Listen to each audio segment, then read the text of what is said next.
What is up, everybody? Coach Juma here, and today we're going to be breaking down how you can have fast food and lose weight. It's no secret that, especially in America, we have a weight problem. We're all gaining a lot of weight, and part of it has to do with fast food culture. Or so we think, because that's what the scientists, doctors, etc. have all told us is the problem. More fast food equals more weight gain. Their claims for why fast food is leading the problem for weight gain is because it's fattening, addictive, and chemically engineered to make us want it more.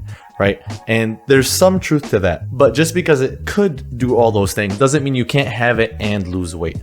So in this video, we're going to be breaking down the real reason fast food makes us fat, the issues of eating fast food while dieting, and 7 helpful tips and strategies to help you navigate fast food to help you still lose fat while dieting. Before we get into all of that though, make sure you hit the like button, the subscribe button, the comments if you need to comment something. Actually, let's comment your favorite fast food place and favorite order. And if you comment your order and want a fat loss friendly version of it, and I'll give you a healthier alternative to that order so that you can switch it up and start losing weight while still going to that place. Or maybe you'll be able to do it on your own after watching this video. If you've been following the content for a while, this first point might not surprise you, but the real reason fast food causes you to gain weight a lot of the time isn't because of the foods that you're eating. It's not the burgers, it's not the fries, it's not the pizzas that cause you to gain weight. It's how much of those foods that you're eating. At the end of the day, when it comes to fat loss specifically or fat gain, what you eat doesn't matter as much as your total calorie intake. Now, the types of foods you eat have different health implications for sure,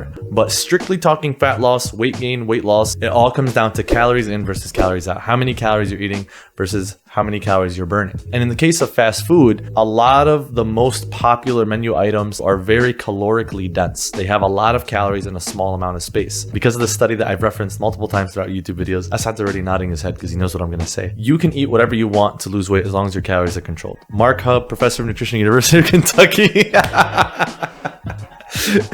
He's heard this a bunch of times. Lost 27 pounds famously because all he ate was Twinkies in a 1-month time frame and controlled his calorie intake. I feel like I should make my own study at this point and I should test it on myself. Because they don't believe you anymore. If you want me to test it out, let me know what you want me to test it out with. How can we manage our calorie intake in fast food and still lose weight? And I do want to start off by saying, like I said, fast food isn't always the most nutritious options. Just because it's low calorie doesn't mean it's nutritious. Doesn't mean it's giving you vitamins, minerals, or fiber that your body needs to feel its best. So I'm not advocating, hey, have fast food all the time and just make it fit your calories. But I am saying that you could have it and it won't ruin anything. There's still some issues with having fast food while dieting. Number one of which is the density of fast food. So most fast food options are calorically dense.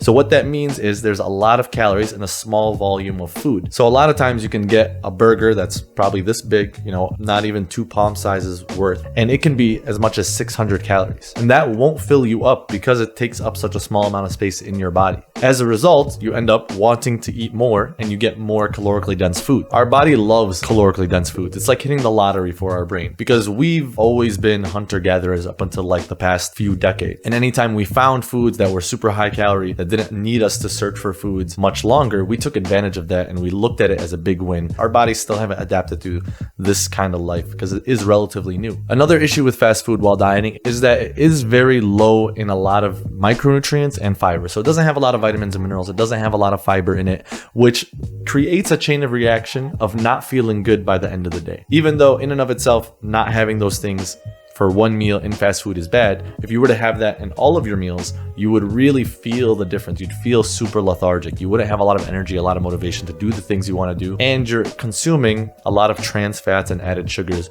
which are just known to slow us down. There's no problem with having these. It's just the quantity at which we have these is the issue. Another issue with fast food while dieting is that it is actually engineered to be addictive. A lot of food scientists take the time to really create the best ratio of sodium, fats, and carbs so that when we eat it, we want more of it. This has been shown, especially with wings. Wings are actually the most addictive food. I don't know if you knew that. Like chemically engineered to be the most addictive food. So they're engineered to make you want more of it, right? Because this is a very capitalistic idea where you want to continue buying our product. If you love our product and find it addictive, you will end up buying more of it, right? Which is a really interesting business model, I guess, for lack of better terms. But there have been claims that it's as addictive as cocaine or as addictive as heroin. I wouldn't go that far. That's definitely an over exaggeration, but there is still some truth to that. And a big part of it too is a lot of fast food is habitual. Like I said earlier, most people get very routine menu items. They know what they want because they really enjoy those things. And even if they were to replace one thing, they would feel like something is missing. And that something missing causes them to want it even more. And the last issue with fast food while dieting is that a lot of the measurements can be really inconsistent. Like I mentioned earlier, calories are the main thing you want to worry about when losing weight.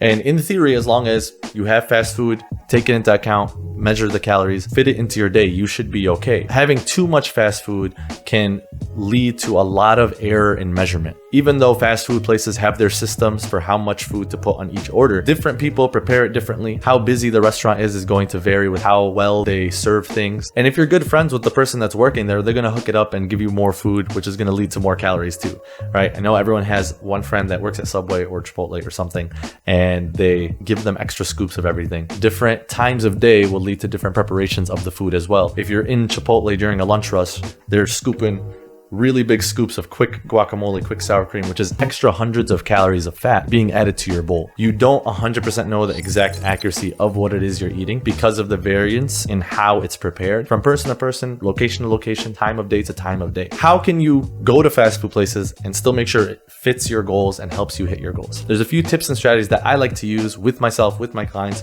to make sure that we can still enjoy the fast food places, whether because we want those foods or because it's really convenient for us, and still have the weight loss that we want and control the calories in a way that are going to help us out. The first of which is setting yourself up by going to healthier fast food chains in the first place. If you go to, what's a really greasy place? Five Guys? Yeah, Five Guys is super fattening. If you go to a Five Guys, you're not in an environment with a lot of options to make healthy choices. I don't even think they serve salads or anything. It's just burgers and fries, right? You can't expect to go there and still do well with your fat loss goals.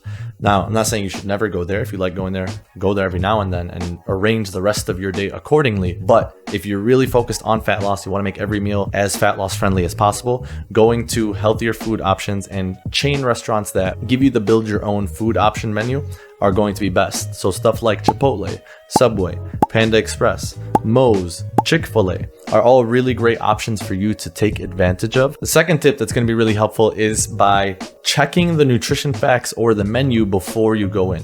Preparation is 90% of what it takes to be successful during dieting. If you go into a restaurant trying to wing it, you're kind of setting yourself up for failure, especially if you're hungry. If you're hungry, you're going to order what sounds good, not what is going to be best for you. So definitely look up the menu beforehand. If you use MyFitnessPal to track your calories, you could look up the restaurant's menu on MyFitnessPal and see the calorie totals of each one, see the macro breakdown of each item, and have an idea for what you want to order before you get there. And you could even log it before you get there. The third option, don't drink your calories. There's no reason to drink calorie drinks. You might like having a Coke with your meal because you've always had one with your meal, but a Diet Coke will get the job done. It might feel different early on as you transition away from full calorie Coke to 0 calorie Coke, but I promise you, it will get the job done. And once you go back to full calorie Coke, you're going to feel like it's disgusting and gross. Get water, nothing wrong with that. Again, the hardest thing is breaking the habit.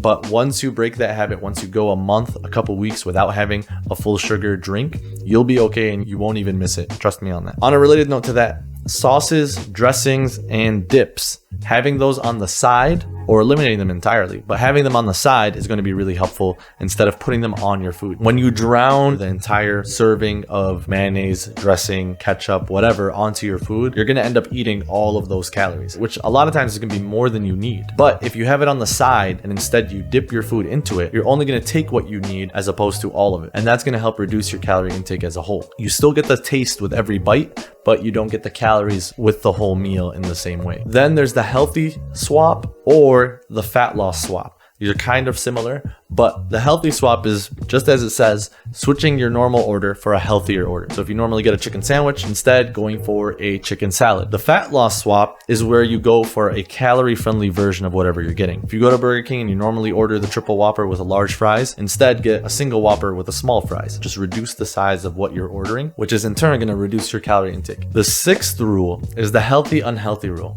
And this is where you pair any unhealthy food that you want to order with a healthy food.